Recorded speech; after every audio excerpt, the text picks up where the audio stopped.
Saudara orang beriman yang sangat diberkati oleh Tuhan Yesus Kristus, shalom. Shalom. Sekali lagi shalom. Shalom. Kenapa sehingga beta dobel? Ketika orang mengalami sukacita atas berkat Tuhan, apalagi boleh memperoleh hasil panen yang berlimpah-limpah, tentunya ada luapan kegembiraan yang begitu luar biasa. Luapan kegembiraan. Orang Israel ketika setelah Paskah kemudian mereka merayakan Pentakosta. Pentakosta itu dirayakan kalau dari zaman Perjanjian Baru itu karena keturunan Roh Kudus. Tetapi Pentakosta itu dirayakan oleh orang Israel ketika mereka boleh memetik hasil gandum berlimpah-limpah. Sehingga kotong kenal dengan ada Pentakosta kedua, hulu hasil. Itu sebenarnya karena ada peristiwa bahwa mereka memanen gandum dengan berlimpah-limpah. Tentunya bahwa luapan kegembiraan orang Israel itu Bapak Mama, mereka merayakan pesta 7 minggu berturut-turut. Kalau kotong omong 7 minggu berturut-turut, wis neno lo. Setelah itu sapi dong so habis. Tetapi mereka mengungkapkan luapan kegembiraan, sukacita dan rasa syukur. Bapak Mama Saudara orang beriman yang sangat diberkati oleh Tuhan Yesus Kristus. Tentunya bahwa luapan orang Israel dengan kegembiraan dan rasa syukur atas berkat Tuhan atas hasil panen. Itu sebagai wujud pemberian cinta kasih Tuhan. Tetapi tentunya bahwa ketika Allah memberikan berkat itu, Allah tidak hanya memberikan semata-mata sebagai sesuatu yang cuma-cuma. Karena itu disampaikan kepada Musa melalui Ulangan pasal 28, ini diulang kembali. Ketika bangsa Israel sudah sampai di Kanaan, negeri yang berlimpah dengan susu dan madu. Bahwa itu pesta kegembiraan. Tetapi harus mengingat bahwa tidak didapatkan dengan gampang dan cuma-cuma. Selain kerja keras, selain berkorban waktu dan tenaga, dan ada banyak hal. Tetapi tentunya bahwa di ayat yang pertama dari bagian firman Tuhan ini, dia bilang jikalau engkau baik-baik mendengar suara Tuhan Allahmu. Mendengar suara Tuhan Allahmu. Artinya bukan hanya mendengar karena kata baik-baik, berarti dia akan merujuk kepada bukan soal bagaimana mendengar, tetapi melanjutkan pendengaran itu dalam tindakan nyata. Mendengar baik-baik suara Tuhan Allahmu. Dilanjutkan dalam bagian firman Tuhan ini, melakukan dengan setia. Ini dia pun konsekuensi.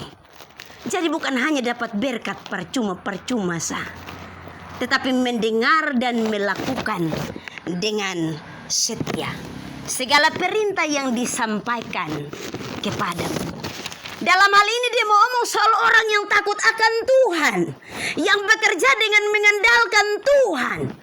Bukan hanya karena kotong kuat kerja di sawah di ladang. Bukan hanya karena kotong punya fisik yang hebat. Bukan hanya karena kotong mengandalkan ada alat dan juga ada pupuk.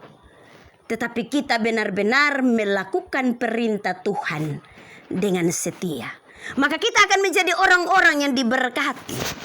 Dia sampaikan di sini bukan hanya soal berkat-berkat yang kecil-kecil, tetapi ini firman Tuhan bilang, diberkatilah engkau di kota, diberkatilah engkau di ladang.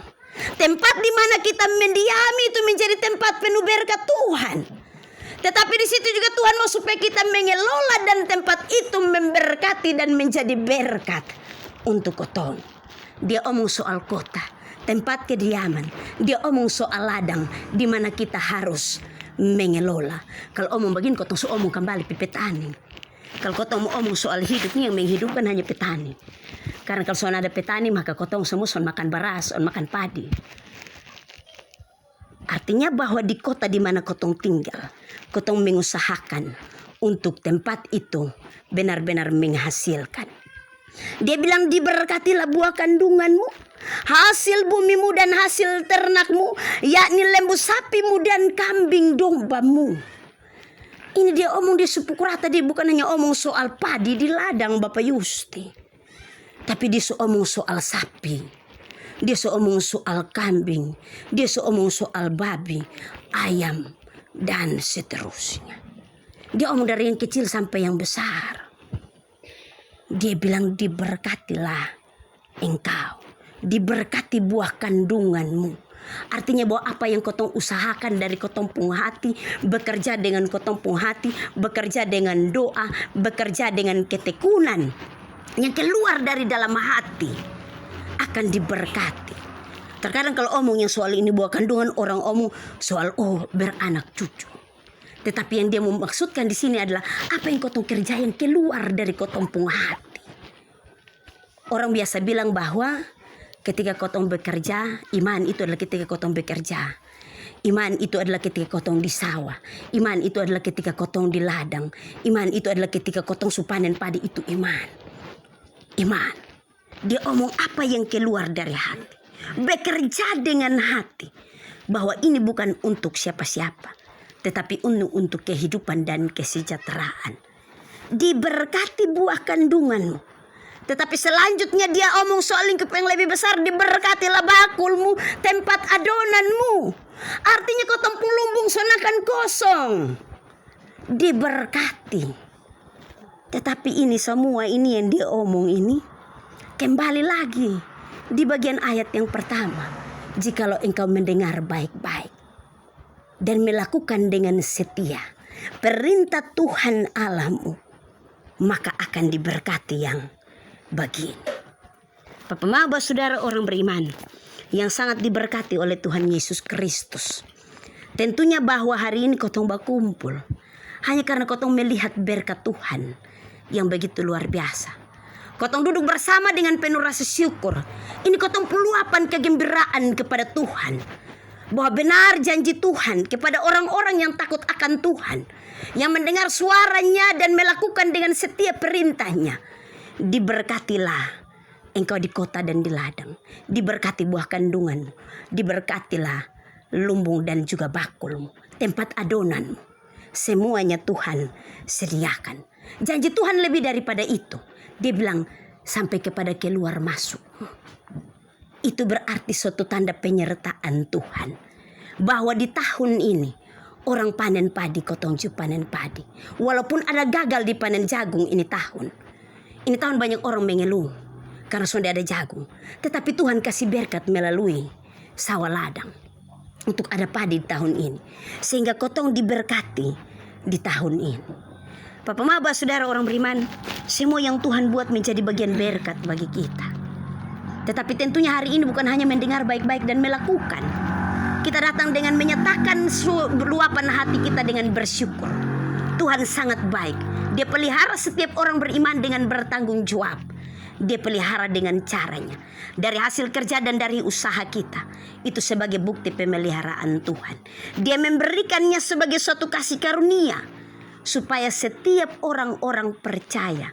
Yang mengandalkan akan dia. Yang mendengar suaranya. Melakukan perintahnya. Mengalami berkat-berkatnya tiap-tiap hidup. Dalam tiap-tiap hari. Kita datang dan kita bersyukur. Tuhan baik. Ini tahun panen berapa? Balik Bapak Yusti? Fafaun. Usneno. Ini pendeta sone tahu Bapak Lok. Terima kasih Bapak Lok dan Mama memberikan dukungan yang baik dan mendampingi. Selalu memberi semangat, motivasi. Sehingga di tahun ini beta yang sonde kerja sawah. Tetapi beta pun saudara 2 orang kerja sawah ini tahun. Jadi ketika nanti pendeta pun bubur so habis, pendeta hanya tinggal banting setir saja. Pasti beras bubur so sampai. Tuhan baik Bapak Yusti. Tuhan baik. Sehingga dia memberkati kita dengan caranya tiap hari. Tetapi catatan bahwa hanya kepada orang yang mendengar suaranya dengan baik.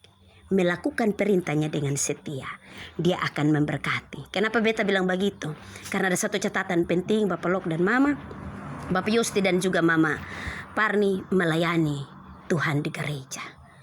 Dia bilang cari dahulu kerajaan Allah dan kebenarannya.